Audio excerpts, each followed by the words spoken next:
Kau cabut segala dariku.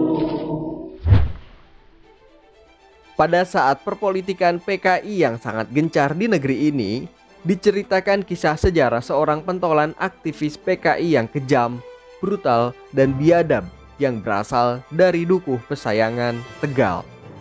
Dia sangat berkuasa, bahkan tidak hanya di Tegal, dia menganggap dirinya sendiri sebagai Presiden Talang karena mampu menguasai Tegal, Pekalongan, dan Brebes yang bermarkas di Kecamatan Talang. Bintang dan surya. Atas kekuasaannya, dia tidak segan menghabisi siapapun yang tidak sejalan dengan dirinya. Bahkan seorang adik kandung dari Raden Ajeng Kartini, yaitu Raden Ajeng Kardinah, sempat menjadi korban kekejamannya.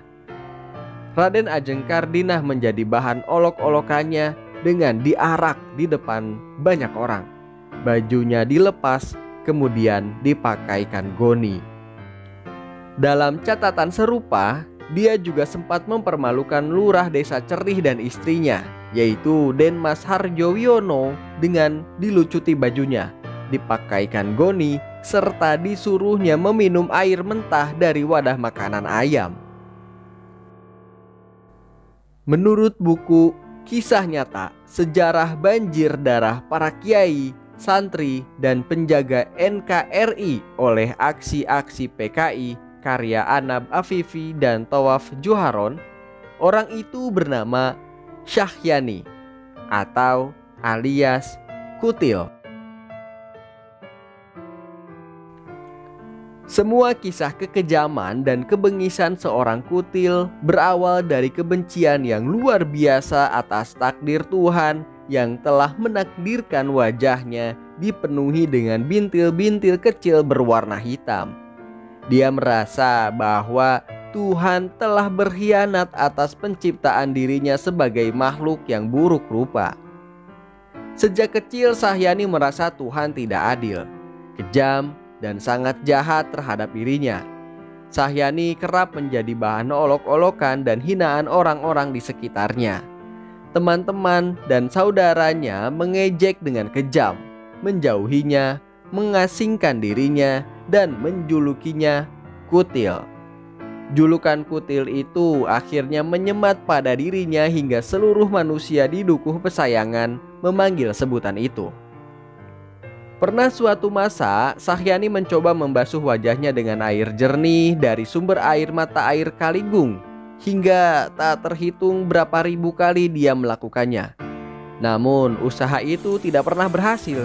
Air yang dianggap suci yang menyembur dari mata air itu tak mampu menghilangkan kutil di wajahnya.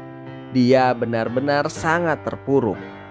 Maka dari sekian nasib buruk yang menimpanya itu, dan seiring pertumbuhan dirinya, dia tumpahkan dalam berbagai bentuk kenakalan, ketidakpatuhan, keliaran, dan keganasan pada apapun yang ia hadapi. Walaupun di saat yang bersamaan orang tua Syahyani juga mengajarinya agama. Ayahnya adalah seorang yang berilmu agama tinggi. Dia dididik untuk sholat, mengaji, dan banyak dibekali pengetahuan agama. Namun ilmu agama yang diterimanya tidak sedikit pun memupus kebenciannya terhadap Tuhan. Syahyani adalah anak kedua dari orang tua yang berjualan emas kecil-kecilan di taman dekat daerah Pemalang. Cara mendidik orang tua Syahyani sangat keras, dengan tradisi pendidikan keluarga Madura yang merupakan tempat asal kedua orang tuanya. Atas didikan itu pula yang semakin membuat Syahyani berwatak keras dan semakin terus memberontak. Semakin keras ayahnya memukul Syahyani, maka semakin menjadi nakalnya. Bak seperti celurit Madura yang semakin dipukul, justru celurit itu semakin tajam untuk menebas. Latar belakang pendidikan Syahyani juga tidak baik-baik saja.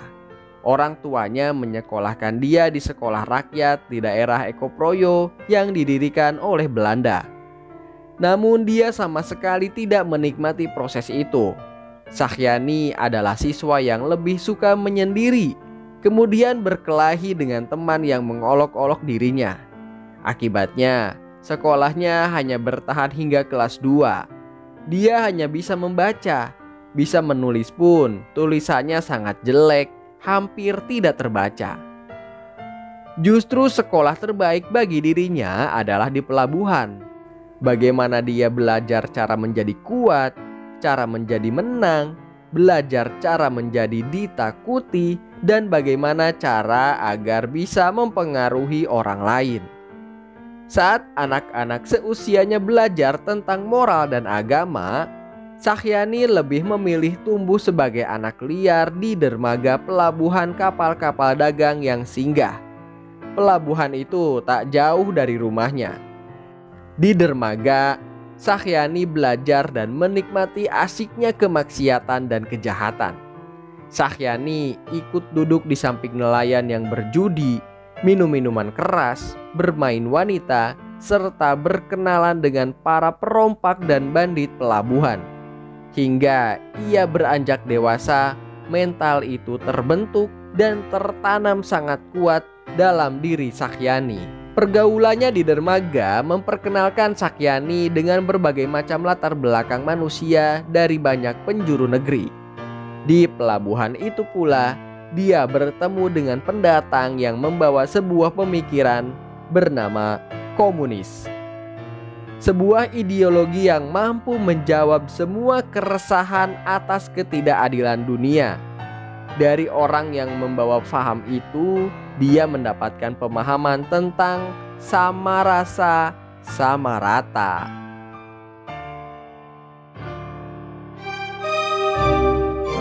Sakhyani akhirnya banyak berjumpa dengan para komunis lain. Kemudian mulai mengajari dan mendidiknya dengan pemikiran-pemikiran revolusioner, menanamkan jiwa pemberontakan, dan dari komunis itu pula ia mendapat sebuah keyakinan dengan konsep yang bernama ateis. Ia pun menekuni dan mulai menggeluti faham itu. Dari sana, Sakhyani mulai memiliki cita-cita dan ambisi untuk mengubah situasi. Akhirnya, ia resmi memeluk partai itu. Di dalam keanggotaan Partai Komunis, Sakhyani berangsur-angsur menjadi aktivis yang loyal dan taat. Hingga kemudian ia membuat sebuah sarekat rakyat di Tegal. Dengan reputasinya, Sakhyani kemudian mulai melakukan propaganda, menghasut para petani, buruh, dan nelayan di Tegal untuk melakukan pemberontakan bersama dirinya. Karena karakter dan keilmuan propaganda itu ia sudah dapatkan semenjak kecil di dermaga.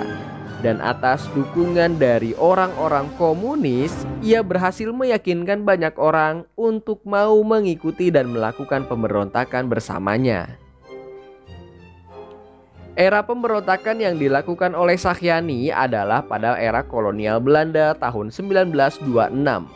Sehingga petani, buruh, dan nelayan yang nasibnya masih sangat dijajah merasa pemikiran dan keberanian Sakhyani mewakili isi hati mereka. Sakhyani mulai memimpin untuk merusak berbagai bangunan milik pemerintah Belanda dan menghabisi para pribumi yang menentang cita-cita pendirian negara komunis.